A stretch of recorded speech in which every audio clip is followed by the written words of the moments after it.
got barbecue back there, and you didn't invite me. Hurt my feelings.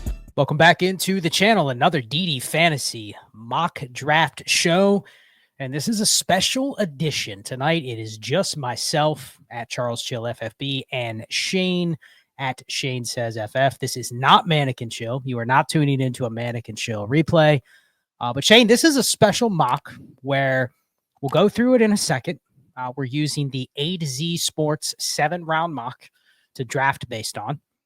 And we had our Discord community, ddfantasyfootball.com. Use the promo code in the description if you want to join the best fantasy football community. We did an hour and a half Discord session today, Shane, where we let the community pick the first round. So we are going to draft starting in the second, and we're going to go 3 more rounds. So this will be the first 4-round mock draft on the channel.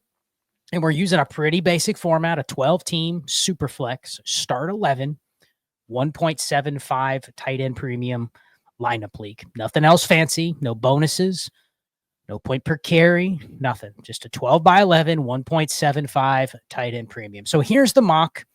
We'll link it in the description. But Shane, if you want to go through the first round, and in a second I will share the board, but I wanted just to share all of the picks that are available in the mock so everybody can see, and we'll pick them throughout. But just go through the first 12 picks because you obviously are studying this board when I sent it to you. And then I said, Shane, let's go on and finish rounds 2 through 4. So go through the mock. Ashton Genty went 101. He went to Dallas. Shocking. At pick 12. Okay. So pick 12 to Dallas. He went 101. What about 102? Who do we got? We got Cameron Ward.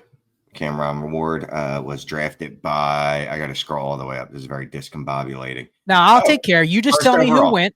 Yeah, Cam Ward went overall to Tennessee, as he should have. Right? Yep, 102, Cam Ward. And I'll get to the board in a second, but I want to highlight the picks for everybody.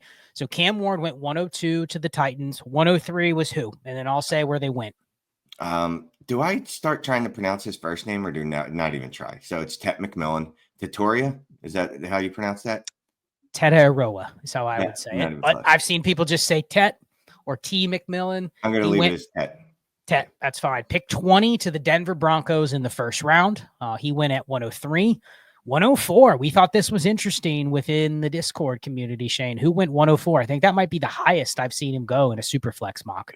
Shador Sanders. Apparently, people are loving the Las Vegas Raiders landing spot.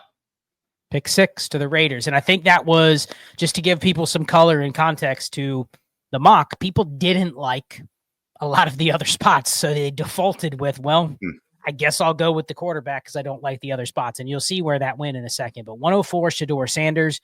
How about 105? Wow. So the Raiders went ahead and got themselves some Omarion Hampton in the second round. Is that right? I'm reading back-to-back Raiders. People thought that was wild that 2 Raiders are going in the top 5, but they did. Omarion Hampton, 105 to the Raiders in round 2, pick 37. Here's where it got a little crazy. Who else? We went at 6. Yeah, so we're just doing whatever we feel like at this point, huh? Already. Luther Burden. But A to Z Sports has him as a first-round pick 2. A great landing spot, quite frankly, the Houston Texans. That's a team that could use a wide receiver. That's a team that if one of these wide receivers lands on, besides Tet's going to be the number 1 wide receiver no matter where he lands. Probably is a differentiating factor with that type of landing spot. Yep, there was a lot of debate. I'll kind of give some color to some of these debates. There was some debate whether Luther Burden should go a little higher from me, because I think the Texans landing spot is one that people will like. There's a natural fit next to Nico Collins. They have a good quarterback where that wide receiver 2 has produced very well since CJ Stroud has come into town. So 106 was Luther Burden. He went round 125 to the Texans. 107. Who do we got? This is where it started to get a little crazy. So we're just we're going to take Trevion Henderson, Pittsburgh Steelers, third round.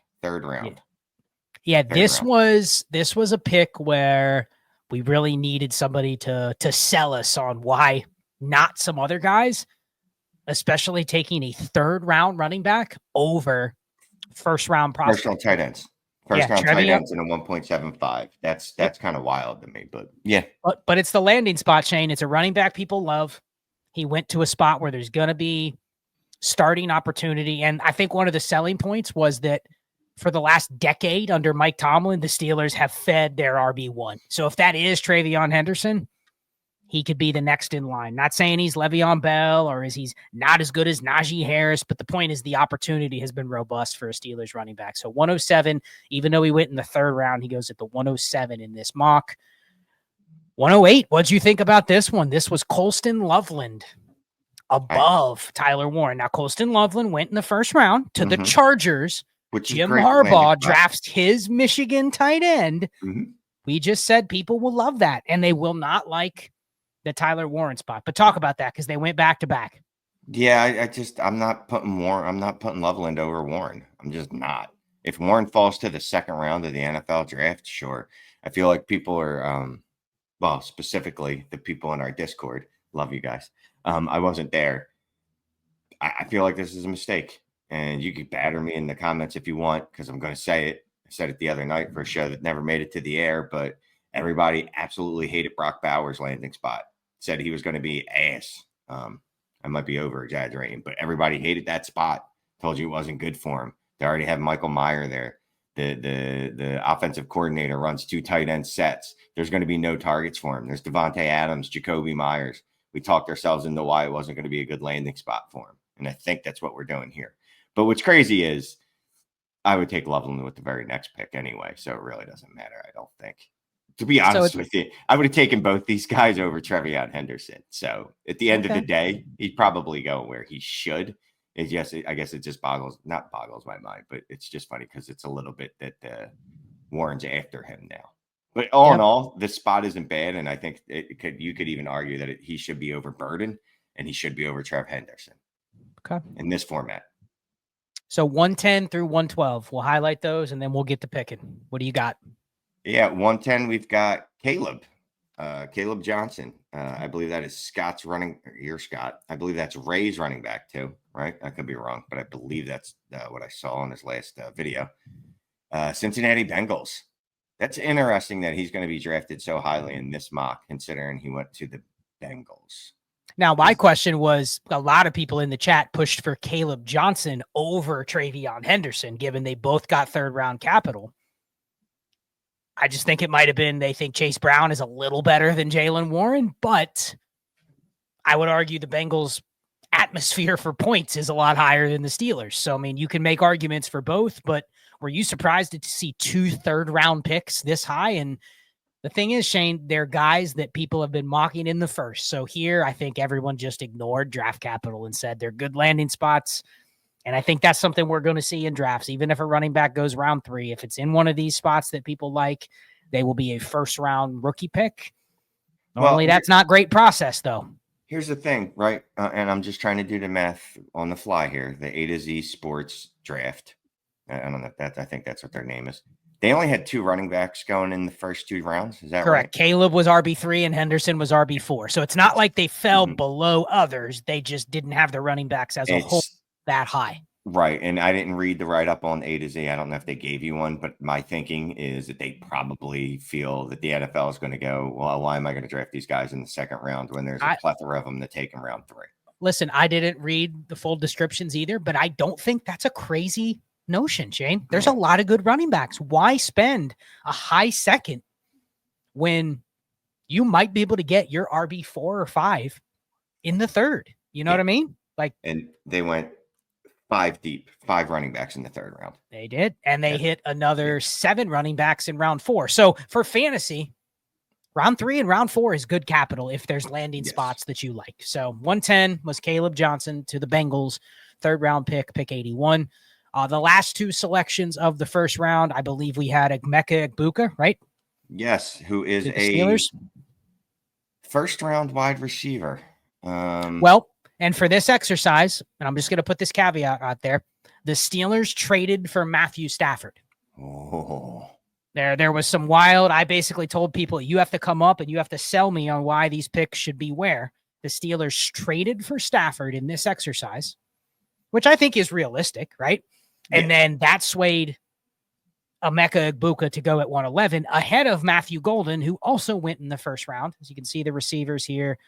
Matthew Golden went pick 26. Egbuka went pick 21, but the tiebreak was which one has Matthew Stafford, and it's not the Rams. So, yeah, and I know we talked about this beforehand, that you were going to make the first pick, but that's absolutely incorrect. I'm going to be making the first pick. You can make the first pick, and we will refer to this grid. I mean, I don't want to go through every one of these picks, so you have some surprises as we draft, but I do want to give people some context. Like 2 quarterbacks went in round 2, so just keep that in mind. Milroe and Jackson Dart. Running backs, a bunch of them went in round 3, round 4, not so many in round 5. Then some late ones that are just dart throws, which we'll probably not get to those. We might get to a few, but not many.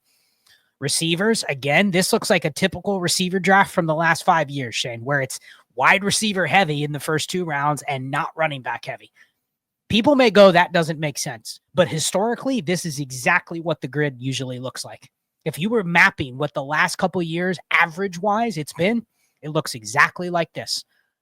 5 receivers in the first, 5 receivers in the second, 6 receivers in the third. That's literally right on par with the last 5 years average. Whether you agree with it or not, it does make some sense. And then tight ends, 2 in round 1, and then a bunch of others. Again, it's almost like they studied historical draft trends, Shane. Wow. And drafted based, because this is round 2 tight ends are not common. It is usually round 3, round 4, round 5 is where teams get their tight ends. So just keep that in mind when we're drafting. Are you ready to do our first actual 4-round mock, Shane? Are you ready? Yeah, I am. And it's funny. I had already put a pick in there and then removed them immediately because now I'm second guessing myself already. Okay. Well, we're going to get to it. All right, you know what? I'm just going to do it. I'm just going to nut up. I'm going to go with the pick I was going to make it initially. I'm taking Cam Scatterbo on the Kansas City Chiefs. Okay. How can you not? How can you not? Look, I know. 95 in round 3, Cam Scatterbo to the Chiefs. Okay.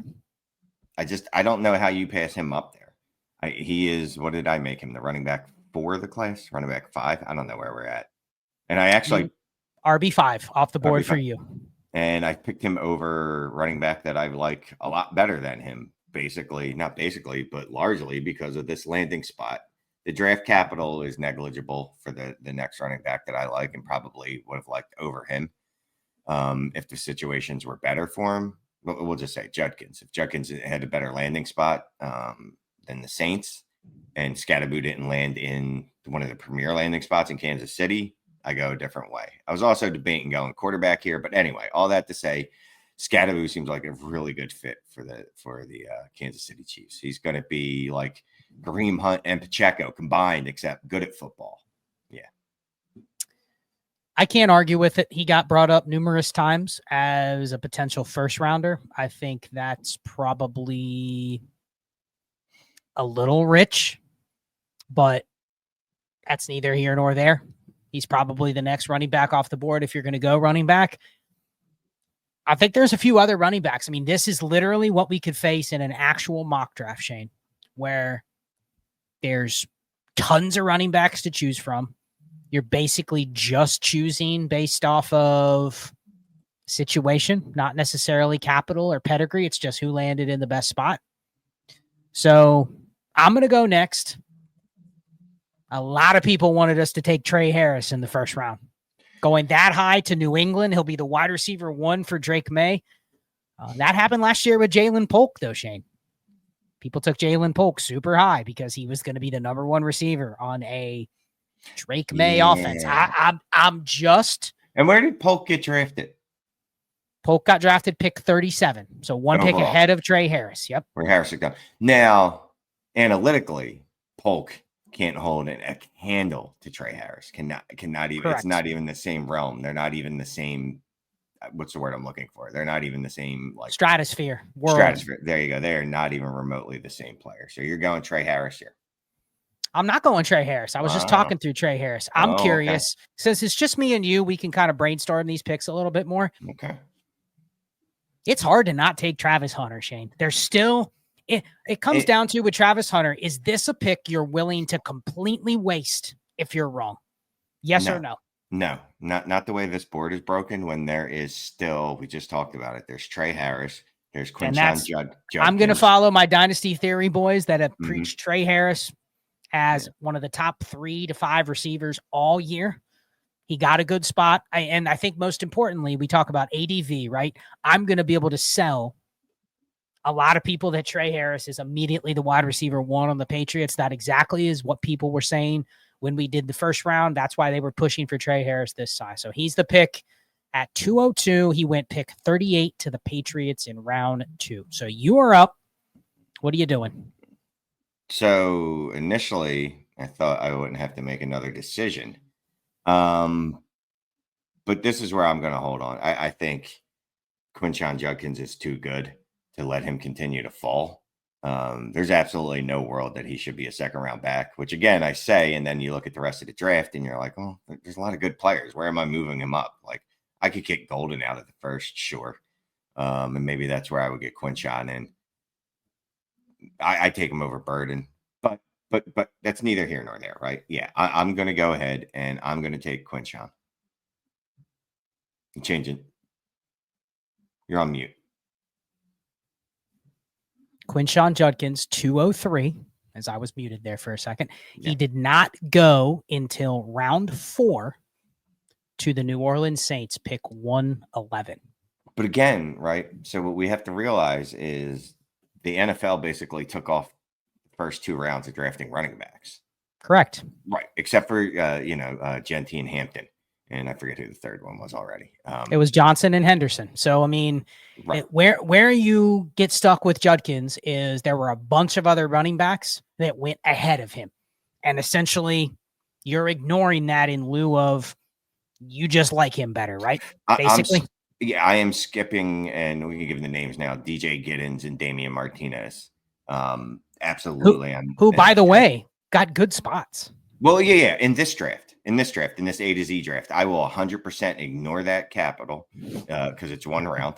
I will 100% ignore the fact that Damian Martinez landed in Minnesota. Good for you, buddy. Good for you. You're not on Quinshon Judkins. Okay, but what do you like about the spot Quinshon Judkins? I know you like Quinshon Judkins. Do you like that spot though? Will the community like the Saints spot? Probably not, because I'll say Alvin Kamara is still there and now CEH is there, right? For whatever that's worth. Well, I don't know that CEH. I think a lot of people will go, wait a second. Marshawn Lloyd was behind Josh Jacobs, right? He was. Yeah. Trey Benson was behind James Conner. Yeah. Blake Corum was behind Kyron Williams. Yep. It's the same exact thing, right? Like where he's behind, even for a year, he's behind a guy that's going to get the first crack ahead of him. So, period. Last time I checked the Rolodex, that's probably not the right term. We're playing Dynasty. So I got to be honest with you, even if he has to, I don't know, what's the word I'm looking for? I don't even say ride the bench for a year. I don't even think that's going to happen, to be quite honest with you. Also, you're saying the same thing about Kendre Miller. 2 years ago, he got higher capital than this in the same situation. No one talked about Kendre Miller as being as good as Quinshon Judkins. Okay. Absolutely no one. I agree. Off of 2 playoff games, right? I agree. That's the NFL lost its ever-loving mind off of a college football game and decided that he was going to be a highly drafted running back. Okay. But no, I mean, look, the other landing spots are good. I won't ignore their draft capital as we go through this draft. You know what I mean? It's just I prefer Judkins, and yes, I am absolutely, for lack of a better term, just ignoring the situation. And that did not turn out well last year. As you pointed out, every running back that we said was going to ether or at least eat into an old person's workload, they absolutely did not. They were non-factors, and that could be the fate of Judkins. I think he's better than the guys that we're talking about, though. I think he's better than Blake Corum. I think he's better than Trey Benson. So that's what I'm hanging my hat on. Fair. So 204, I'm up. We debated this pick. Now, we did say Matthew Stafford went to the Steelers. But Shane, I'm going to go Jackson Dart at 204. He got second-round capital to the Steelers. And here's what I like about this. And you can say the same thing about Jalen Milroe, who went 10 picks earlier to the Jets, right? They're going to have opportunity probably within the first year, definitely by the second year, depending on what the Jets and the Steelers do at QB, right? I think the other thing about the Steelers is whether the Steelers have a good way of developing quarterbacks. They don't. But if the Steelers draft Jackson Dart, he's going to get a legitimate chance, right? Like, they're not going to fire their coach. They're probably not going to fire their offensive coordinator. Now, they could. The crazy thing could happen, but the Steelers have some stability, meaning I bet you they give Jackson Dart a shot, which means I will have a chance to move him because people do like the name Jackson Dart, right? Like, even though he didn't go in the first, they like the name. And if he is the starter, I think you will have a window where this is pretty good value. So he's my pick at 204, second round pick to the Steelers, pick 52. You were up. Yeah, I'm going to lead into the format here. The tight end 3 of this class. Oh man, I knew I want the tight end 4 considering that landing. You definitely don't. If you were about to pick the tight end 3, you tell me how that would work.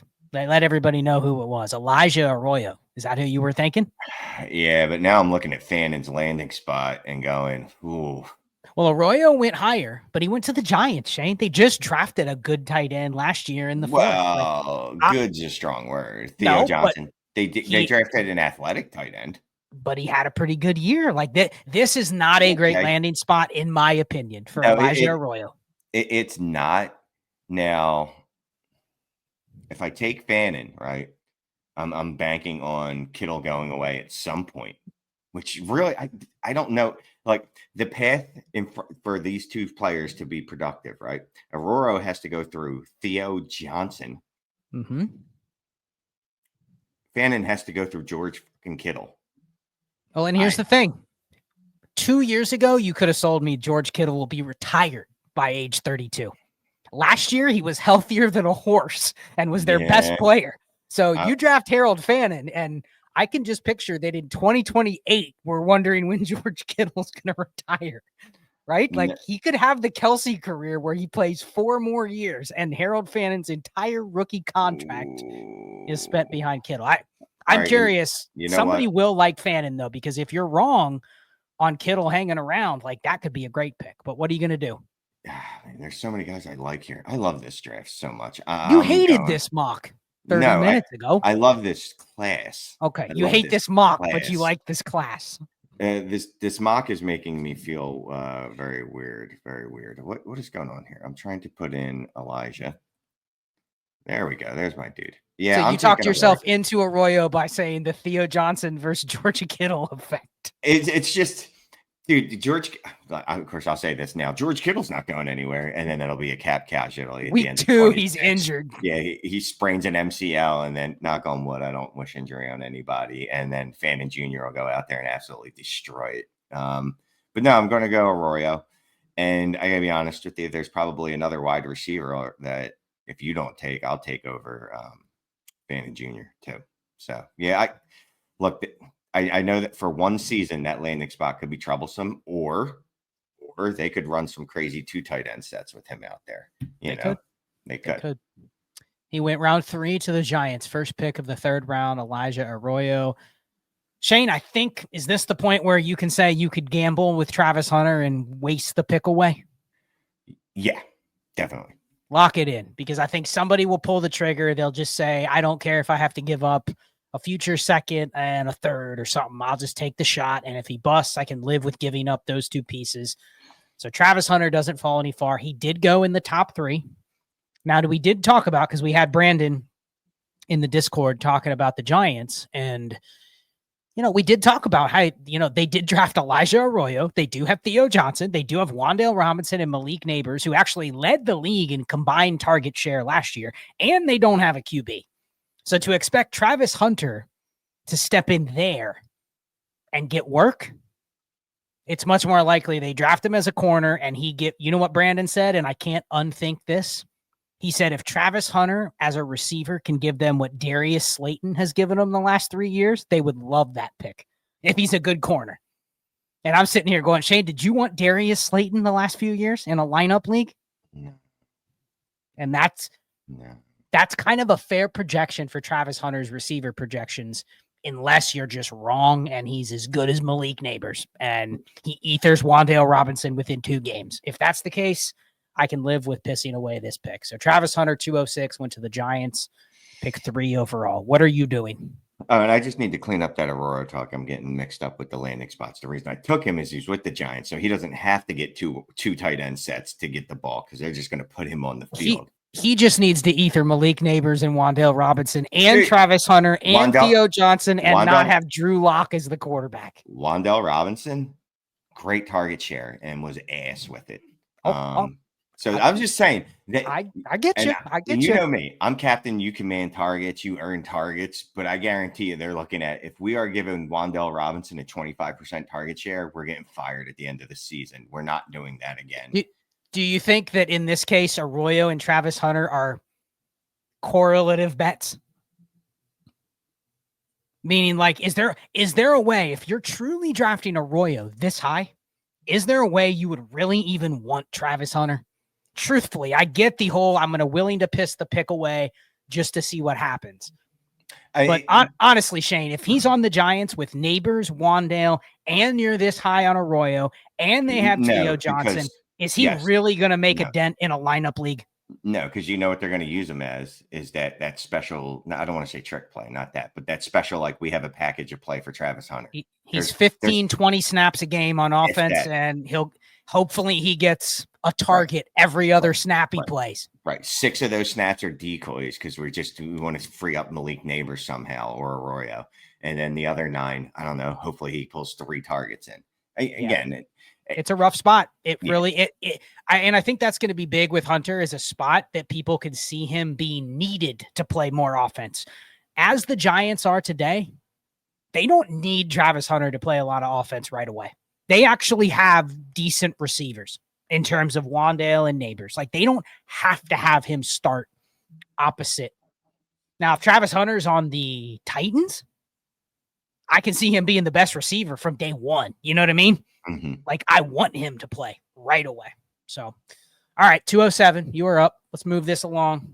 Oh, yeah, we got to get moving. You talk too much. No, you know what? People like this, though, so I don't want to rush you. 207, what are you doing? So I'm thinking through this, right? Do I pass up a wide receiver with second-round draft capital? Not Alec Manor, not Isaiah Bond, Jalen Noel, who had a good Senior Bowl. And I keep bringing it up, right? Because I like players that make explosive plays. Dude is the career leader for 50-yard touchdowns for Iowa State. How many was it? Sorry, I forget how many it was exactly. Let's say it was a lot, though. It was like 7 in his career. It was 7, yes. Yeah, I remember because you talked about it at the Senior Bowl. Yes. So I like explosive players, and I'm like, do I do that, right? Do I take another tight end in the 3rd round? I feel like the 3rd round is a graveyard of tight ends, and I know I just took one, right? Well, where did Jalen Noel go? Because I think you could argue he went to a spot with the offense that can create explosive plays. It's the Commanders, which, that's a match made in heaven with him and Jaden. Although anyone with Jaden's probably a match made in heaven for them. And the 3rd round tight ends, and again, I know I just picked one, but there is a lifetime of just tight ends that have been drafted in the 3rd that we told ourselves we're going to smash and then just don't. It just go through the history books. At least it feels that way. I'm going to go with my gut here, and I am going to take Noel. That's a great landing spot. That's really good draft capital. I know it is the 61st pick, so it's at the end of the 2nd. You will be able to sell people on this pick too. People will like a receiver that goes to the Commanders, and if he does anything right away, like looks like he could be one of the best receivers on the team, like you will have an asset that will mature in value. So I actually like that pick. I kind of am looking at the Travis Hunter pick going, okay, does Travis Hunter have a higher ceiling? Yes, but should I have taken Jalen Noel over Travis Hunter? I don't know. The people in the comments will kill us for letting Travis Hunter fall as far as he did, but Scott, one thing I got to tell you, no matter what, people are going to kill us in the comments anyway. Right, but that Travis Hunter one is always a debate in terms of where it really comes down to where do you feel comfortable pissing the pick away if you're wrong. That's it. Like it's not going to be something where you have to wait 3 years to kind of think what track you're going to be on. You're going to know. So no, you know what we want. What we want to happen to Travis Hunter is we want him to be drafted at 18th or 19th overall. Because guess what that tells me? He's going to be a wide receiver primarily more than a cornerback. He'll get some cornerback snaps, sure. That's a good point. The lower draft capital could mean he's just not as valuable to NFL teams. Like he's only going to play one position. That could be it. That's a good point. Yep. Oh, okay. Well, there's a lot of places I could go here. I'm going to get this one out of the way because I think somebody will be as high or higher on this player than others. I could also pass on this pick depending on what my roster construction looks like. I'm going to go Jalen Milroe, 208. He did go to the Jets. We're assuming here the Jets don't have a quarterback. If they do, it's a patchwork replacement level, bridge QB that they brought in, but he probably gets opportunity. I do like that he went to a team that just hired a new coach. So he's not at risk of he went to the Giants in round 2. And then if he doesn't take the Giants to the playoffs, his GM and coach are getting fired. So I kind of like him going to the Jets because he's going to be the first quarterback that they bring in with this regime. Doesn't mean he's good. Doesn't mean I think he's going to be good, but I do think he'll be off the board at the 208. You were up 209. Man, come on, go chase your heart somewhere, Shane. I know there's players that have your heart. Trust me, I am looking, right? I am looking. Oh man, how do you not do this? How do you not do this, right? Listen, if you've ever drafted with Shane, he can make a lot of moves. Just gut feel. How am I feeling this Friday night or Saturday night? Let me just rip it. Okay. Ollie Gordon. Where did he go, Shane? What round? Houston Texans, 4th round. Again, I know Joe Mixon is. So you just drafted another Trey Benson here? No, I probably behind a guy that I'll tell you what, think is going to age out, but I don't know. The conversation we had about Judkins is probably more apropos to Ollie Gordon, considering. But something about that landing spot 1 to people have kind of already brought up the comps to Joe Mixon. Mm-hmm. So maybe that's just sticking too much in my head. Maybe that was a bad pick. I don't know. I hit the draft button. It felt good at the time. Well, you know what's beautiful? He also went to Oklahoma State, and Joe Mixon went to Oklahoma. And so there's going to be a rivalry immediately between those two. Joe Mixon is not going to like Ollie Gordon. Oh, no. And Ollie Gordon is going, old man, I'm taking your job. So that will be a fun one. But I think there's a couple running backs I would have taken over them, Shane. I'm going to go with one of them here. And it's time for Damian Martinez to come off the board, going to the Vikings in the 3rd round. Great spot. Pick 97. The Vikings didn't take anybody else. We don't know what their backfield's going to look like, but we've had a lot of conversations about the Vikings taking a running back higher than this. Ray just put out his last mock. He's pretty high on Martinez. There's a lot of chatter about Martinez being a under-the-radar guy after the Senior Bowl, and he got a great landing spot here. So I don't think he would actually get past probably the mid-second. I think somebody looking for a running back might take him over one of those receivers or tight ends. But off the board, 210, pick it's 97th pick in the 3rd round. So the first comp pick in the 3rd round to the Vikings. On you, my friend. Oh, landing spots. I should have taken this guy over Martinez or over Ollie Gordon, to be honest with you. Shane's already looking at the board going, wait a second. You get an 8-hour clock for a reason. Yes, right. Because you don't have to make these decisions right then and there. Oh, there's still a 2nd round wide receiver sitting out there. There's a couple of them. One of them that is legitimately. Well, do you like any of them? No. So otherwise you would have drafted them already. There is that. Who are they? It's Alec Iamanair to the Saints in the 2nd. Right. Isaiah Bond to the Cowboys, and Savion Williams to the Broncos. So anyway, I have so many different things running through my head right now. There are so many different players that I would be okay with taking here. I'm doing all this because I'm trying to figure out if I'm really going to do this. Sometimes I think I do these things just to make the room angry, but I'm going to go ahead and take DJ Giddens. I like that pick. Where did he go? Pick 85, 3rd round to the Broncos. talk about the landing spot, talk about the draft capital. Dude, the third round, I hate. So for years, people have said things like, oh, the fourth round's the new third round and stuff like that.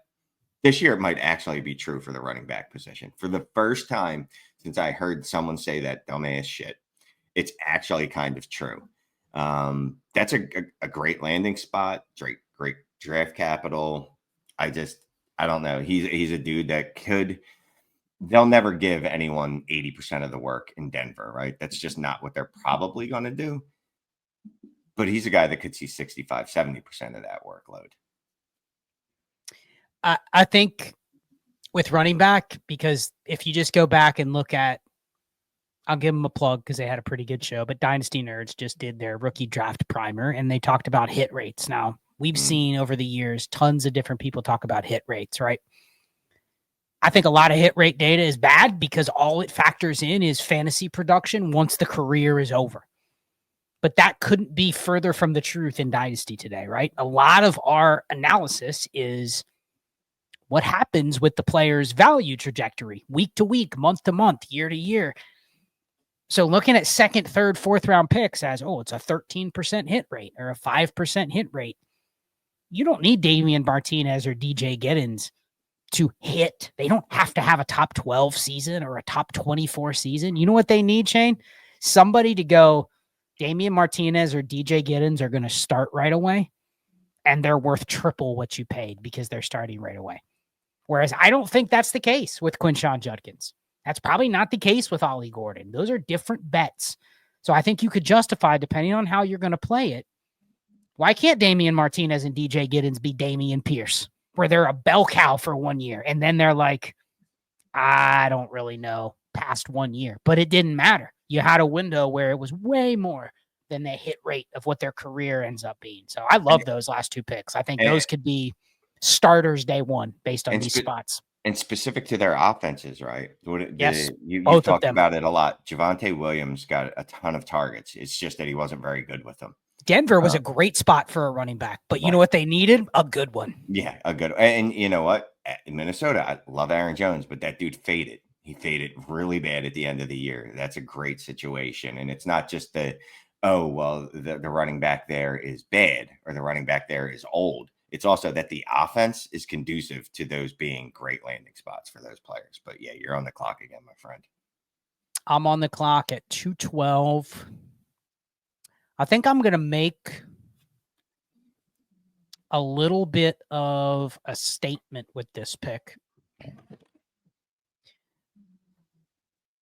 I'm going to go Isaiah Bond. It's not sexy, but he got early second round capital. He went to Dallas, who has gutter bags at receiver other than CD Lamb. So I think the fact that he's probably going to do good at the combine, people will have something to put to the name, whether they like his film or his analytics or any of that stuff. His name's going to be on the radar here in a week or so, more so than it is today. And he went to a good spot in the second round. So I can live with this pick. Even if it doesn't turn out, I can live with that pick at the end of round 2. 3 and 4. Let's try to make these a minute or less on these picks, but 301, what are you doing? Jesus. This draft is so good.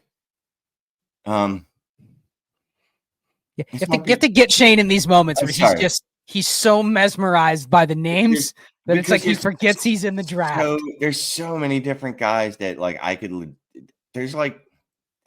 I don't know. I keep saying the same thing. This draft is absolutely incredible. Well, tell us a story. It's story time. Tell us a good story here at 301.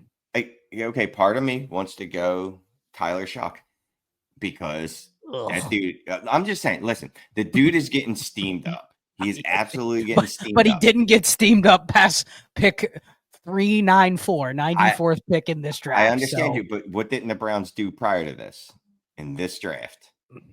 They didn't draft another quarterback. Well, there's that. But they probably, I'm guessing A to Z is thinking they got a veteran quarterback in there. But there's that, right? Sure. They have Kirk Cousins, who showed that he wasn't great. Right. There's 1.75 tight end premium, and there's several tight ends that got third round draft capital. And I know I just talked about the death bin of the third round for tight ends, but still, third round draft capital is just appealing, right? It just hits you in the face. And then there's the fact that there's a billion running backs. And it's easy to be like, oh, well, I'll just get one later, except that, all these picks aren't mine. You know what I mean? Like as this drafter, it's not like 301 also has 305, 6, 7, 8, 9. Right. So I have to try to think about this in terms of like, you only say this is my last pick of the draft. Well, you are the worst team. Well, that's mean. Well, you are. It's at the 101, 201, 301. So assume 301. I know. Oh yeah. You're right. But you've just ripped two running backs, so you don't really care, what team you have. So go ahead. What's your story? We do not know how I got this. I can't keep passing on Iomanner, right? The dude has second round draft. Who says you have to pick him? He's with the Saints. Remember, Tyquan Thornton went in the second round, and people just kept passing on him, Shane. But people knew he shouldn't have been drafted in the second round. That's part of the problem. You got Jalen Royals out there still, Jaden Higgins. Oh my goodness, there's too much good stuff. I'm gonna cop out and just play to the what's the word I'm looking for? I'm gonna play to the format. And I'm taking. Dude, I love you so much. You talked about Harold Fannin at 205, and then you switched at the last minute, and you've just continued to pass him for a whole round, and then you take another tight end over him. Talk about it. Mason Taylor, round 3 to the Jets. We went to the Senior Bowl, right? Yes, we did. Of those two tight ends, who looked, take their names away, as you love to say, just watching them, who looked like he was the better tight end? It was Mason Taylor. Actual tight end? Sure. I'll give you Mason Taylor. Yes. Yeah. So, look, Harold Fannin might end up being the ghost that haunts me for the rest of my life if he's putting up tight end 5 overall seasons, as the San Francisco 49ers reinvent their offense into a two tight end behemoth for the next 3 years. Look, I already put in the chat at the end of this draft, we're going to pick which pick we've made that we hate the most. And I've already given myself at least 2 that I'm already questioning. So now it's up to you. Well, I'm going to tell a story. I said, Shane, tell a story. You kind of told one after going through about 8 players and then just picked one. I'm going to tell a story here that Dylan Sampson going round 4 to the Jaguars will immediately get the comp to Bucky Irving. He's got Bucky Irving's offensive coordinator as the head coach. We've talked about Tank Bigsby and Travis Etienne. We talked about them on Manic and Chill the other night. They're valuable until it looks like they may not have the role you think they have, and then I don't think people really like either one of them, especially Bigsby. So I think people won't love this spot because there is competition, but I think there's a lot of people that like Dylan Sampson, and then there's a lot of people that will tell the story that both of those running backs currently on the Jags were not picked by Liam Cohen. And so Dylan Sampson could be the comp to Bucky Irving. So I'm going to lock that in at 302. He went round 4, pick 106 to Jacksonville. Back to you. Is this where Harold Fannin finally gets his name called or no? Yeah, because this is going to sound a cop out too. So let's think in terms if I do have other picks in this draft, right? What's the one thing I can look at and know that I can probably get in a similar player a little later at this point? Running back, right? There's a ton of receivers. Most of them are roster cloggers. Well, there's still a couple receivers, one with second round draft capital that we just continued to pass over. That's who I was thinking I was going to take here, but I can't keep passing on Fannin and 1.75 tight end premium. Quite frankly, if he falls to this, there's no world that he falls this far in a 1.75 tight end premium. I can't see it unless he falls to the 4th round in the NFL draft, and that's not what happened in this A to Z. So after you make this pick, that's when the messages pop into the sleeper chat. Like, I can't believe he fell that far. That's going to be the comments. So got to get him off the board. This drafter drafting this guy's he's sharp. Unlike the dude that drafted 2 picks before him and took Mason Taylor instead. So, yeah, we had to get Fannin off the board. All right. I like it. All right. I'm up. Some of these picks have to go fast, but I'm going to let you take that second round receiver because I really want to hear your analysis on why it's a good pick other than, well, it's a second round receiver. He should just get taken. There's no real. Is that your analysis on Iomanner? You just close your eyes and hit draft, but you're not really confident in the story that you're telling that he's going to matter at all. What do you think? Well, here's the thing, though. So are you any more that's not the way you word this. Are you less confident in him than which one of these running backs is going to hit? Well, but here's the thing. When I'm drafting these picks, you know what I'm looking for? Immediate steam coming out of the engine. Mm-hmm. That's it. I'm not looking, is Alec Iamaner going to be a producing receiver 2 years down the road? I'm looking at, if I make this draft pick on May 15th, on August 15th, I want to be able to say I have an asset that people want, that people think is going to be starting, that people think is going to gain value. So somebody has to pick Iamaner. But I don't know if I can tell myself that story, Shane. They have 2 other receivers that are good players and not a great situation for passing points to be created. So it's just it's a tough sell. It's a tough sell. I know who I'm taking if you leave him on the board. Okay, well, I am going to take this player because I do think, and it's interesting because this team actually took 2 running backs.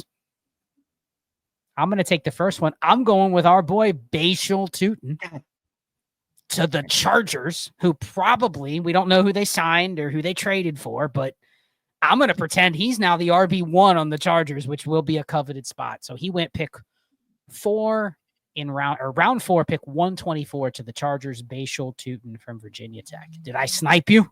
Absolutely. Okay. Absolutely. And they did take a running back in round 5, which I will probably pick if you don't. But you are up at 305 and you are tilting because you could have traded up for nothing and gotten your guy, but you didn't do it. Yeah, I don't know about that 5th round running back I'm taking there. It's funny. I keep talking about the players that I'm not going to pass on and then continue to pass on them. Yeah, if I'm just shooting for steam here, right? I'm just shooting for who's the dude that could put, that's a really nice landing spot. If I'm just shooting for the player that could get steam behind him after he makes a big play in the preseason, first of all, it has to be a player that's electric, right? It just has to be. I'm going Tez Johnson. Yeah. Old Tez Johnson. He went round 3 to the Jaguars. Right. I can see it, Shane. It's a team that has receivers, but other than Brian Thomas, they don't have receivers people particularly care for. No, there's one alpha on that team. And look, and there's no world that you expected Tez Johnson to go somewhere and be the wide receiver 1. Like that's insanity. That team would not be very good in the NFL. College is different. That's fine, Brian Thomas Jr. This could be a DK Tyler Lockett type of receiving room, couldn't it? That's fine. That's fine. And you know, just to your point too, right? Even if I don't believe in the player, which, you know, in the 3rd round, their dart throws, if he steams it up, if he does what Tank Dell did in the preseason, he's automatically worth a 2nd. And if I don't believe in him and I just want to re-roll it and make the profit, I can. Okay. Oh, okay. Well, I am up. Again, we're trying to tell ourselves stories here on how these picks could be perceived.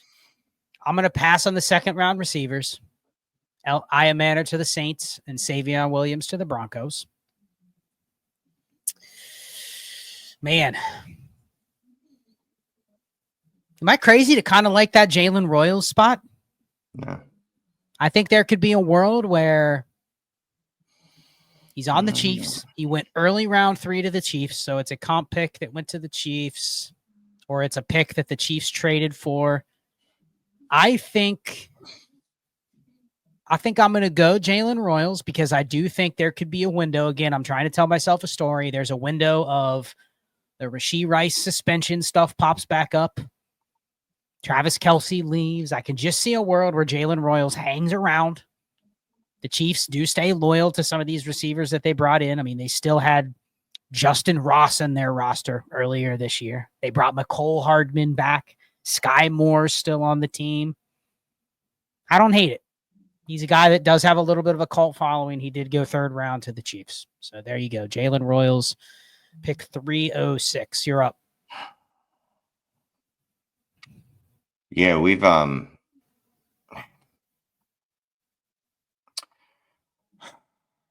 Do it. Do it. I don't even know what you're gonna do, but I'm just cheering you on.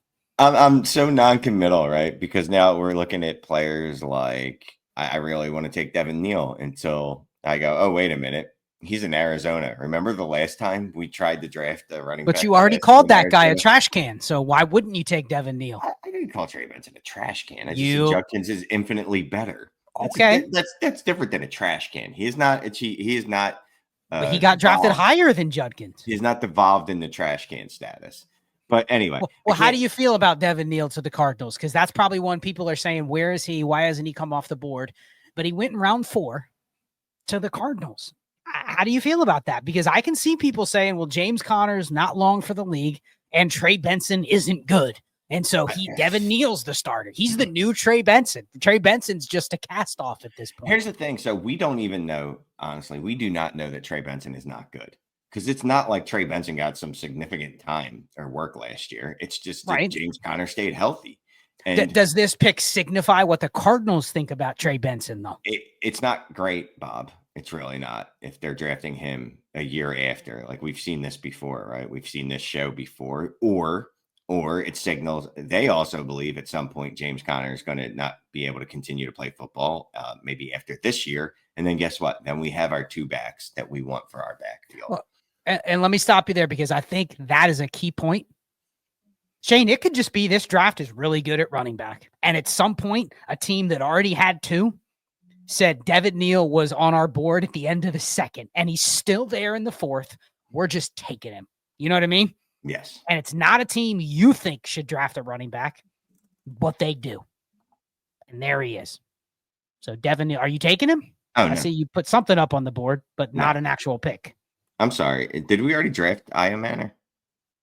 No. Why is he not coming up? Are you spelling his name right?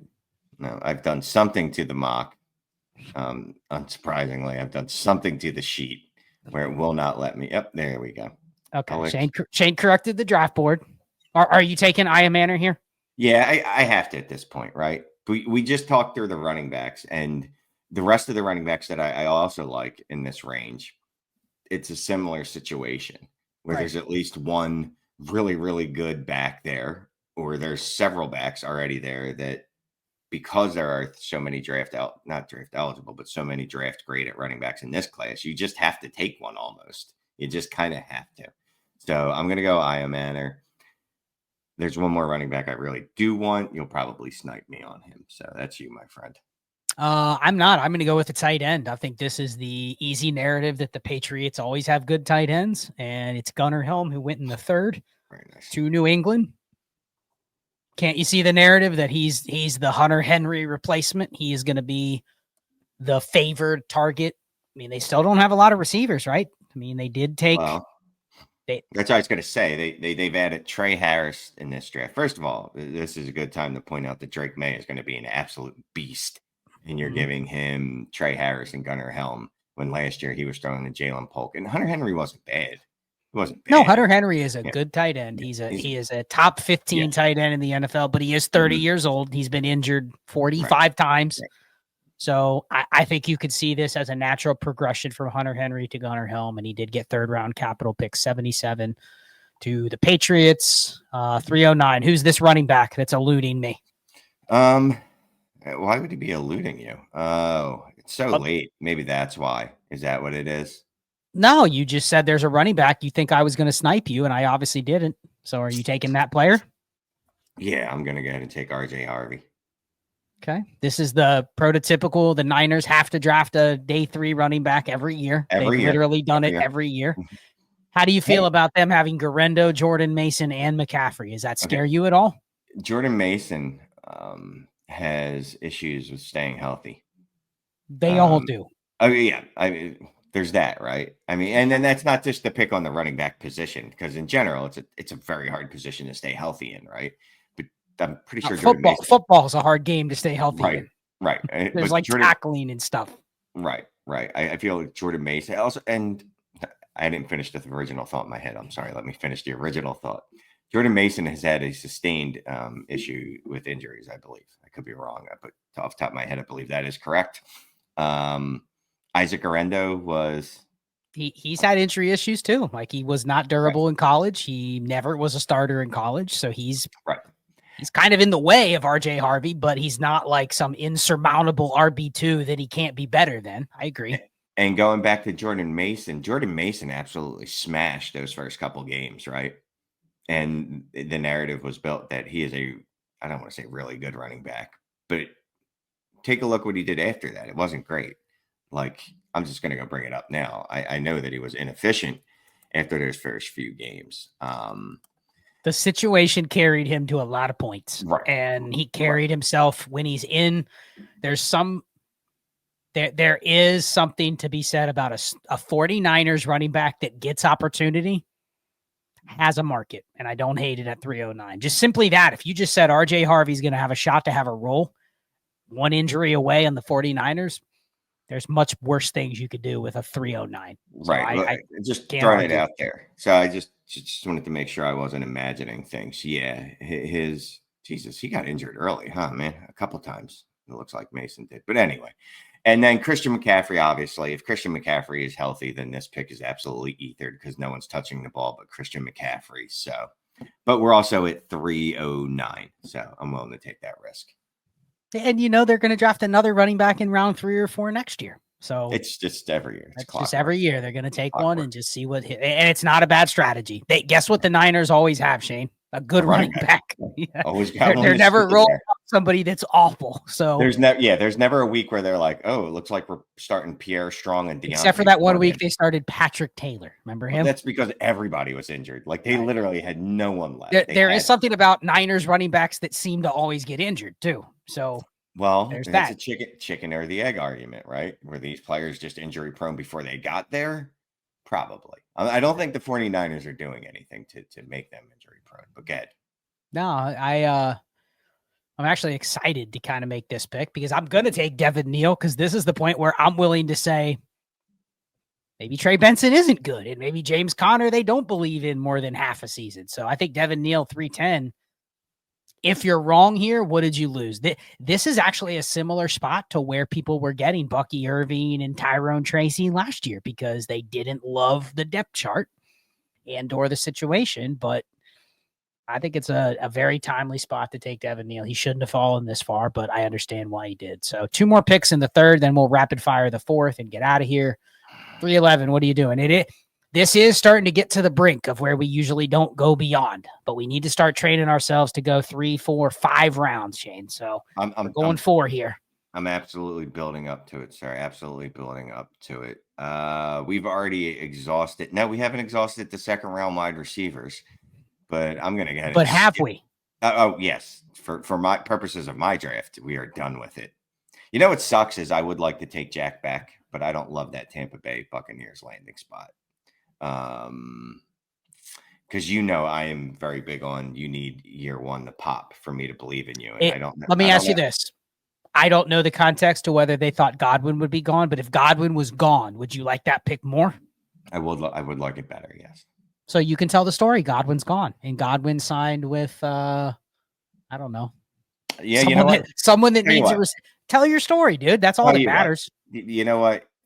Based on where they took him, you have to assume he's gone, right? You have to assume. Yeah, because I think they think McMillan is good.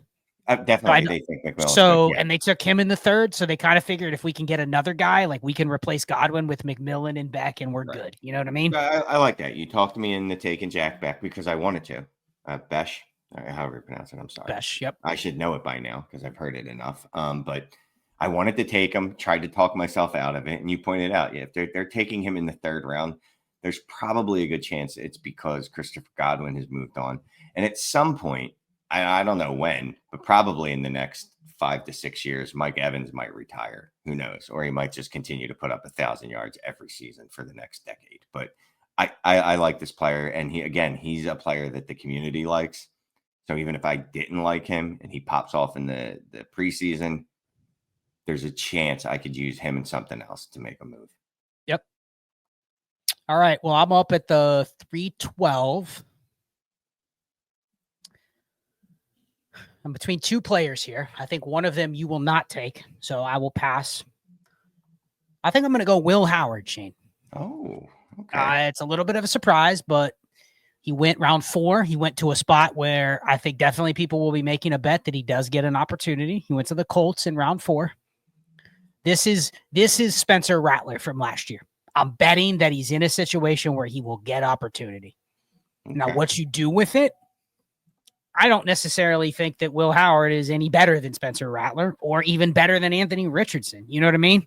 But if he starts, I have an asset that I think is something I can include in a deal, or hell, I do play the any quarterback on a 2-deep strategy. He just adds to probably my backups. I assume they wouldn't draft him here if they had another quarterback. Like there's rumors that they could bring in Russell Wilson. Like I doubt they use 4th round capital on Will Howard if they also sign Russell Wilson. You know what I mean? Yeah. So I'm assuming maybe they bring in kind of like a bottom barrel backup, but Will Howard has every shot to be the backup behind Richardson, and there's a good shot he plays. So I like the bet here at 312.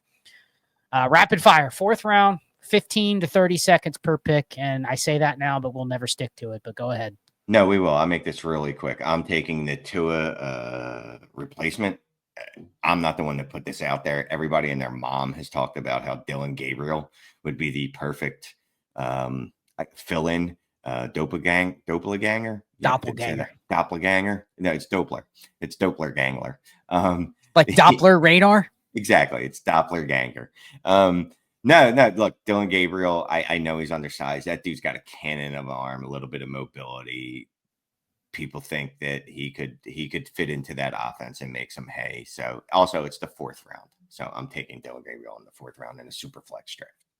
I like it. I think the same logic applies to Will Howard and Dylan Gabriel. You know what I mean? And he is, and we didn't say it, but he's 3rd round draft capital in this mock to a guy, obviously the Miami Dolphins. Correct. All right. So we are, I forgot to make these. So the 402 text to the second. Yeah. 402. There's a couple picks that I could consider here. You already mentioned Tyler Shuck. Is this the spot where you just take another quarterback that could start? Yeah, I don't really like him, but again, I'm looking for a narrative. It's hard for me to justify Will Howard if I wouldn't take Tyler Shuck here. So I'm going to go Tyler Shuck at 402. He went round 3 to the Browns, Shane. So lock him in at the 402. Look, he's old. He's had some injury history, but I like that pick. And like I said, man, he's been getting, it feels like, we both listen to a shit ton of podcasts, and I listen to nothing but NFL podcasts right now for the draft stuff. And just, it's a lot of, he's better than we think. And if it was just based off ability and not the other things like the injury and the age, he'd probably be QB2, much higher in the class. I don't know about QB2, but much higher in the class. So anyway, so you took Shuck. Is there any, let's just real quick, is there any QBs left that we'd even want to take that were drafted in this draft? The chat kind of liked Kyle McCord going to Seattle. That's probably a hit or miss one. Everybody else, I mean, Curtis Rourke going to the Rams. Again, we had them trading Stafford. No. So, but yeah, I think the quarterbacks are pretty much done. I did think Riley Leonard to the Ravens was interesting. That's the perfect, it's a backup. Could if he needed to, he could run the ball enough to run the offense probably like they already do. But yeah, he's Snoop Huntley. He could be Snoop Huntley there when Snoop Huntley was there, or Snoop Huntley. But no more quarterbacks. I agree. Yeah, I can't touch another quarterback. Bashal Tutin's already gone. Gordon's already gone. Oh, this is fun. Yeah, I'm gonna take him just because I know that you want to. I'm taking Rocket. Okay, I mean, he's on the radar. He is a running back. He went in round 5, pick 164 to the Panthers. Someone did say in the Discord earlier that Raheem Sanders would be the RB2 right away in Carolina. Oh, absolutely.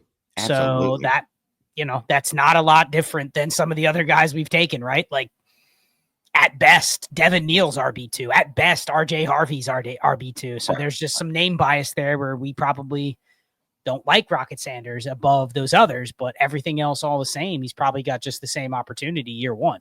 Yeah. So, yeah, we'll take Rocket. Let's get him off the board. You're up again, my friend. Ooh, this is an interesting one, Shane. I don't think people would like this spot. You got to take Trevor Etienne, don't you? I was thinking about him. Nobody likes. Everybody has always been like, "Ooh, the backup in Baltimore could be good," but it's never been good. But Justice Hill, they've tried. They've tried to use him in terms of somebody that people liked. In terms of them getting a backup running back that people talked up, it was Justice Hill 5 years after Justice Hill was drafted. But I think Etienne has the name. Not forecasting an injury, but there's worse situations to go into if there was an injury. You know what I mean? Right. So I like it. Trevor Etienne went round 4 to the Ravens, pick 136. You're up. So someone has to do it, and it's don't. What? It's the 4th round of the draft. No, this that feels too much like. Were you going to go the 2nd round player? Just say it, yeah. Save it. But he's not a receiver. I know. I just stopped.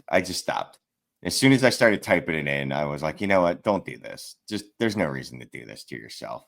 And the Broncos already have like 4 receivers. They do. Are not startable, but they're in the way. So he would just be. Right. He would be. This guy would be the Joker, though. Shane, do you buy that? What tight end landed there? Colston Loveland. No, Loveland went to the Chargers. No, he went to the Chargers. And there wasn't a tight end that went here. There wasn't a tight end. There was a running back, though. Because it was Giddens. Yeah. So, no, I'm not going to. Pass. I like that you stopped me. Savion Williams is not getting drafted. Is that fair to say? Yeah. He's going to get drafted in someone's draft. But not by us tonight. Probably not us. Okay, Probably deal. Us. We have a handshake agreement not to take him. We'll let him fall to the 5th. Oh, yeah. Bring in Stool. Let's do it. Seattle. Okay. Yes. Look, Seattle keeps trying to make the tight end a thing. They do. They got AJ Barner. They keep trying to make the tight end a thing. And, look, Noah Fant was there. Didn't work. AJ Barner, not so much. He had one or two. Fine. He's fine. Lock it in. I don't like the pick. I would have taken Ferguson over Brennan Stool. I thought about that, but I did worry about that. How many Tampa Bay Buccaneers? Like how much? I don't know. I just don't know how much work he's going to actually get with K-Dot and Mike Evans, Jack Besh. Is that who we have there now? Jack Besh, and Jalen McMillan there. Payne Durham, Devin Culp. They are people. They are, in fact, people. Yes. And not a lot of other tight ends that are interesting. Arondé Gadsden went to the Commanders in the 5th. I can see some people liking that landing spot, but you're getting down to the draft capital where it's like you're just picking players you like. There's no guarantee that, a converted receiver like Gadsden, even though it's a good spot with 5th round capital, that's really not promising him any sort of early role, which is really what I'm looking for here is how can I turn a profit on some of these picks? I'm going to go Jaden Blue, Shane. He went to the Chargers, round 5. I know they also took another running back, right? They did take Tootin, but I want to take the opportunity that there could be a role for him. I mean, people chased Kamani Vidal. People chased any running back on the Chargers last year. So I think you have to at least take a shot on him here, and he's a good talent. I guess was a 5-star prospect, an early declare, had a pass-catching role as a freshman on Texas, had a pass-catching role pretty much his entire... I mean, he's somebody that just people didn't expect to declare to the draft, so he didn't go to the Senior Bowl. No one's talked about him, but he's there, and you wonder, why did he declare in this running back class with so many good running backs? But he's here. So I think it's a good pick, 406. You're up. Yeah, I don't... How did we... Let me make sure he's actually still available. Oh, he absolutely is. Jaden Higgins. 3rd round to the Browns, which admittedly is not great. the landing spot. Although, who knows? Maybe they have Kirk Cousins there this year, and he is okay. And based off what they've done in this draft, Well, they have Tyler Shuck. But based off what they did in this draft, they brought in someone. They brought in a professional quarterback to give this kid at least a fighting chance to give you a decent enough rookie season that you have hope for the future. Okay, so let me ask you real quick. If they did take Jaden Higgins in the third, would you take Jaden Higgins or Cedric Tillman? I would take this as a threat to Cedric Tillman. Cedric Tillman had his chance. Unfortunately, he got injured. We've seen that story. But he was good. He was actually good for 2 games. I hyped him up. 3 games. His Trinity was good. He 3 games, very good, and then he was very bad in, I believe, 2 games, and then unfortunately the concussion that I think ended his season. But we've seen that story.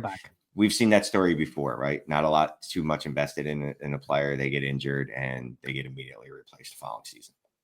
Yeah. Well, I'm going to go back to the drawing board at running back here, Shane. We're starting to go down the board a little bit.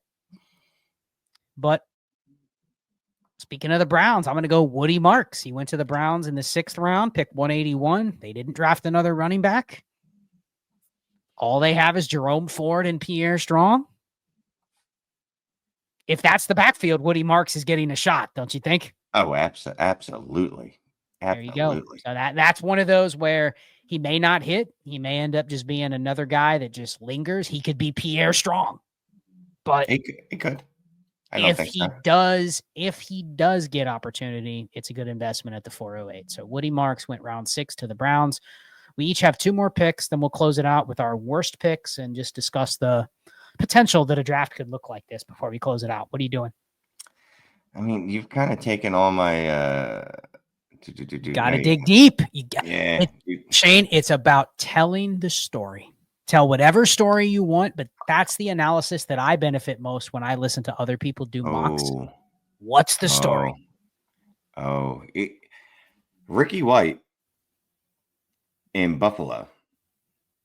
Okay, he is showing up. So last year wasn't great, right? It was the year prior. I think people hyped him up a little more. Mm-hmm. That's literally the story. Buffalo. Oh, you're with Josh Allen. They don't have what you would consider a legitimate wide receiver one. No disrespect to Khalil Shakir, who I like. Is fun. They have Mac Hollins. They have Mac Hollins, who caught passes for them in the playoffs. Mm-hmm. Which is not a great thing, right? So and they have Curtis Samuel and Keon Coleman. They do have Keon Coleman. I completely forgot about Keon Coleman because he didn't do enough in his rookie season for me to remember. 8.7 per game or 7.2 fantasy points per game, I believe it was. But point being, you could tell yourself a story where this dude could fit in. I hope it works out for him because he goes from the nightlife of Las Vegas to Buffalo. It's a stark adjustment. It's a little different. All right. So Ricky White, round 4, pick 108 to the Bills. Let's see. I could go Terrence Ferguson. You know what I'm going to do? Just because we never draft this guy because he gets landing spots that are shitty most of the time. I'm going to go Xavier Restrepo. He went to Carolina in the 4th. I like this, actually. You can naturally see he's Adam Thielen's going to teach him the ropes. And there isn't a lot of competition on the Panthers. There's receivers, but if Restrepo is just a natural, like I've seen the comps of he's Cole Beasley, he's Wes Welker. Like if that's when he is, then Bryce Young's probably a good quarterback for that, and he'll show out pretty quickly. He'll get targets above some of the other guys they already have. So 4th round pick, Restrepo to the Panthers is my 410. I like that. I like one that more pick a lot. Shane. One more selection. All right. And I just want to put this out there. Just so that if the draft anyone does kill us in the comments, I completely forgot Restrepo was on the board. Now I wouldn't have drafted him probably until like 307 at the earliest. But I would have drafted him if I had remembered he was sitting out there because I do remember looking at him going, well, that's not bad. Would you have taken him over Stool, Higgins, and White? Yes. You better say yes, because Yes, absolutely.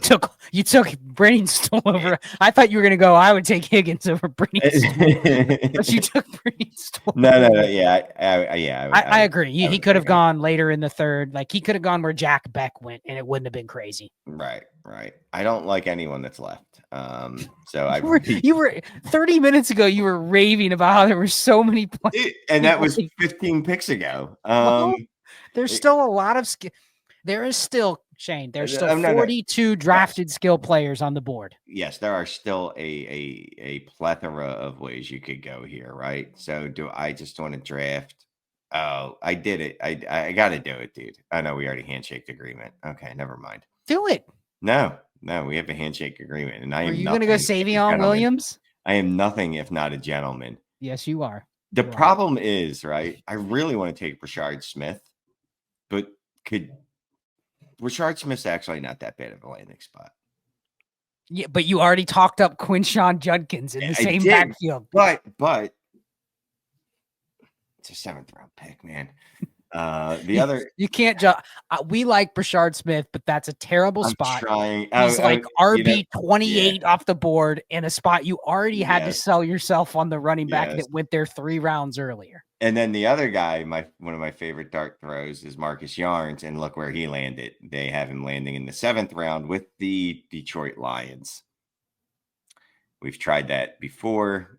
It did not work. Man, what about Jordan James on the Bears? Where is he at? He went round 6, but he went to the Bears. Nobody likes the Bears running backs. We got Swift. And did they draft another running back in this draft? Let me check. No, they have Roschon Johnson. Do you count him as a real running back? He's a human being. Yeah. He's an absolutely human being. Yeah, thank you. You know what? Thank you for pointing that out. I'm going to take Jordan, make my kid happy. Big Oregon fan. He would be absolutely stoked if I could get him on my roster. And like you said, I just saw that the Bears didn't draft any running backs. They're going to war with DeAndre Swift and Roschon Johnson again. This dude will get work. Yeah. I mean, there's some other running backs. I'm going to go completely off the radar. Well, let me just say this. What I would really do with these picks, if I was playing in this lineup league, the way I play quarterbacks, I would be interested in getting these picks at the very end of the 4th if they were cheap. I know we do not advocate in really having 4th round drafts, but a lot of leagues do it. But I actually like taking the quarterbacks here that I think could be backups. Mm-hmm. Meaning I would be interested, as much as people may not like him, I would be interested in drafting Kyle McCord. I would be interested in drafting Curtis Rourke. I would draft Riley Leonard. I might even draft Quinn Ewers, even though he's on the Lions. Like you skipped him. Well, here's the thing, though, right? And well, you have to be a backup. That's the thing. You have to be the backup. Otherwise, I do not want to hold a QB3. Now, the Lions already have Hendon Hooker and Teddy Bridgewater and Jared Goff. So if they draft Quinn Ewers, Teddy Bridgewater is going to be coaching somewhere, right? No, they signed him. Back? He did not unretire to not try to make the team. So I'm just saying maybe they got rid of one of those guys, but as we stand today, I don't know if Quinn Ewers is the backup. In fact, I know he would not be the backup if Goff got injured. Like they're not putting Quinn Ewers in a playoff run situation. So I don't know if he's the backup, but my whole point was I would draft backup QBs because that's how I roster construct. A lot of people would not because they don't see a path to starting and they just figure I'll pick them up off waivers. And interestingly, all of these guys are going to probably go to waivers. So you can get them on waivers if you want. So, okay. Last pick. Oronde Gadsden to the Commanders is fairly interesting. Ty Felton to the Raiders is kind of interesting. There's a few other receiver spots, but I don't like taking round 6 or 7 receivers. So I'm going to go back to the running back. Well, I'm going to go Kyle Monungai went to the Commanders. Oh, okay. It's a 7th round running back, but it's the Commanders. I mean, Jeremy McNichols got run last year, and so did Chris Rodriguez. Like, it's probably one of the better landing spots. We talked about it in the Discord. It's one of the best landing spots for a running back if they get good capital. I don't know if this counts, but he's my pick at 412. That ends it. You wanted to talk about any other observations on the board that you took away from this mock that were interesting to you? Because I think this is, whether you like this mock or not, it's kind of realistic. Like everything's not going to fall in place beautifully to where it's just, No, I know exactly what I want to do every pick. No, just to that point, like, yeah, this draft had players going to places I wasn't a fan of, excuse me. It had some people getting draft capital that I don't believe they will, but that happens every year. It does. So you do have to adjust, right? And that's what was so hard with me doing this mock, is trying to adjust how I feel about players based off this real world scenario. And this is probably, of all the mocks we've done, this was the worst real world scenario for a lot of the players I like. Like it's fun when you see the drafts and you're like, oh, Trevian Henderson in the first, Quinshon Judkins in the second, and 4 other running backs that you really like going in the second round, in places that they could easily make a year one dent. It's easy to go, well, yeah, that's fun. I can do that. That's easy. This one made me use my brain a little more. I'll say this, man, this draft is so deep that there's another, I don't know, 10 players on that draft board that were drafted that I don't even know. Not this draft board, obviously, but drafted on the A to Z draft. If that many position skill players get drafted, you're going to have lots of options in the later rounds. You know what I mean? Now, with a lot of my picks at the end of these rounds, I defaulted to the guys that I've known or that I know, because I'm not going to just draft some person that I don't know. So I'm probably going to have to dig in a little deeper for those 5th round rookie mock drafts, which I'm really excited for, or leagues that have real 5-round drafts. But no, man, there's a lot of, we didn't even take Savion Williams. Someone's going to take him in this draft because he's a 2nd round wide receiver. There's other people that are going to take some of the third round wide receivers. I don't know if we exhausted all of them. There's a lot of different ways to move. You probably, when in doubt, this 4th round should have probably been bring up my worst pick. One of my worst picks was bringing Stool. Could have just not done that. Probably should just default to running backs and quarterbacks as much as possible in this 4th round if you can. You read my mind. That. Those are the ones where, if you roster construct like I do in a lineup league, those fit the roster construction. Drafting a receiver doesn't.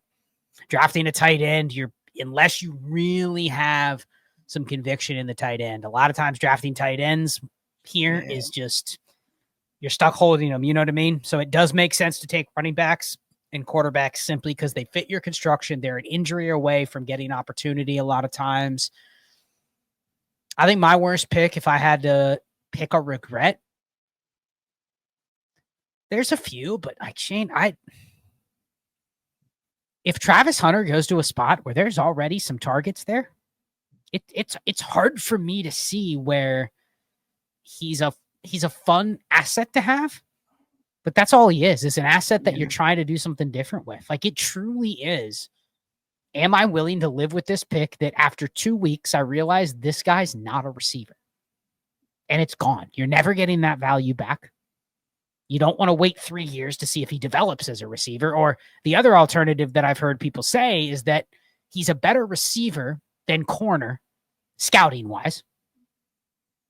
But there's a world where he can try corner, and if he's not a lockdown corner, he can actually move to receiver because he's already been playing receiver. Do you see what I'm saying? Mm-hmm. Like, there's not really a real football world where he's a full-time receiver and he goes out there and go, hey, it's 2nd and 7. We need you to go guard Jamar Chase for the next 2 snaps. You know what I mean?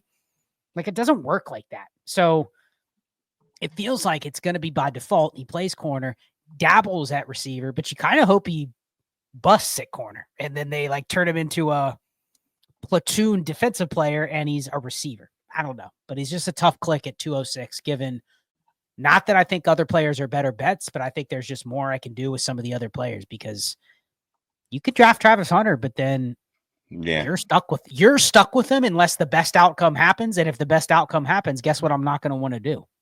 Trade him. So just feels like there's not going to be a lot of real life movement if you draft Travis Hunter. So, and one more pick, I'll pick a pick earlier in the draft because 4th round, most people are like, whatever, you blow that pick, you blow that pick. Yep. Ollie Gordon, when, as we go through, just because look who I could have taken over him: Damian Martinez, DJ Giddens, or Dylan Sampson, because all those guys have an opportunity at running back one roles this year. Not being running back ones. Well, maybe, who knows? It comes from running backs, but Ollie Gordon probably has less of a chance of that unless there's some surprise cut with Joe Mixon, and especially in this part of the draft, like these are types of players that I usually want to try to trade to make a profit off of. And just looking at their situations, Ollie Gordon's is probably the worst for that. Like that's not going to happen. And he's not going to have probably the opportunity to produce this year. So I gave myself no outs at all with him, as opposed to the other guys where there's the out for production or there's the out for value. So, yeah, I like that analysis. This actually was a pretty deep mock. There were 88 skill players drafted in this mock. The average over the last 5 years is 77.6. So in theory, this draft was, do the math, or 77.8, do the math. It's probably about 10 to 15% deeper than the typical draft in terms of just number of skill players that get drafted. But other than that, the trends followed pretty much on point of what they typically are. The receiver drafts compared to the running back drafts, exactly how the NFL has aligned it the last couple years. That's something I'm going to look for, Shane, because over the last 5 years, the NFL has averaged drafting 16 receivers in the first 3 rounds. They've averaged drafting 6 running backs. Now, we all think they're going to draft 12 running backs in the first 3 rounds and 8 receivers this year because of the class. But this mock says different. This mock says they're going to stick with positional value holding strong, and that could be true. If they say there's a lot of good running backs, I don't need to draft them in round 2. I'll get them in round 3, round 4, round 5. So this was a fun mock. Only 2 of us, but shout out again to our community, ddfantasyfootball.com. Like and subscribe to the YouTube channel if you want to be part of the community. Trust us, you get 50% off. You try it for the first month. You won't look back, but you get to take part in these conversations, these exercises. We did 2 different shows in the Discord on Friday, including this mock exercise. Shane did his morning drive where we just talked Dynasty for 45 minutes while he's on the way to work. So you get that kind of stuff in more, plus real-time access to us in there. So check out ddfantasyfootball.com. 50% off. Use the link in the description. Fun mock, Shane. We'll do some more of these where we go a little bit deeper. Maybe we'll work some Devy in. We'll work some of our own leagues in. We'll try to get more creative, but this is really fun. Any final words for you to the listeners? We got the combine next week, right? So again, none of this is definitive. You go through this to 1, learn these players, and 2, a lot of what you think is probably going to come to fruition, right? Like it's doubtful that, that Ashton Genty's going to not be the running back 1 coming out of the combine. But like we talked about on the drive on the way to work this morning, there is a chance that whoever is going to be the running back 2 absolutely goes out there, smashes it, solidifies the fact that they're RB2 and makes this class even stronger. There's a chance at coming out of the combine that Jackson Dart is a slam dunk first round pick. Tyler Shuck is definitely going to be a back end first round, early second round pick. Just stay flexible. Obviously don't just give up what you already know. Don't just change all your opinions on a player, but take in the new information and adjust accordingly. That's really all I have. And looking forward to the combine, man. I can't wait to the next one after the combine just to see what changes have taken place. I got to be honest with you. The first 16, 17 picks or so, I think that's pretty much going to be fairly static, whatever order it ends up being in. Yep. Well, good stuff. Shout out to A to Z Sports for this mock. It was interesting. Even if the mocks are ones you don't disagree with, there's always analysis, and that's what we're trying to provide here at ddfantasyfootball.com. Until next week, again, hit us up in the comments. We'll get back to you.